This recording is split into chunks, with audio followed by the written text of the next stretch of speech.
Hi guys! For today's video, samahan niyo ako sa Marriott Hotel. Kasama ko sina Gob Chavit Singson and Madam Pinky Tobiano. At nagpa-picture nga pala sa akin si Gob Chavit dyan. Oh my gosh! So after ng event guys, dumiretso na kami dito sa MOA Arena kasi nga manonood kami ng Mackenyu. Be, ito na yun be. Makikita ko ng Zorro ng buhay ko. Oh my God! Kaya nga nagkaganito ang boses ko dahil kakasigaw kay Mackenyu kagabi. Oh my God.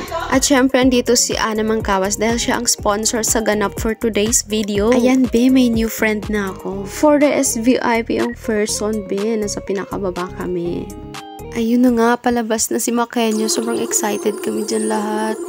Grabe yung kakasigaw namin. Nawawala na kami ng boses. Sobrang gwapo talaga ni Mackenyu. Oh my gosh. Mackenyu, may Zorro.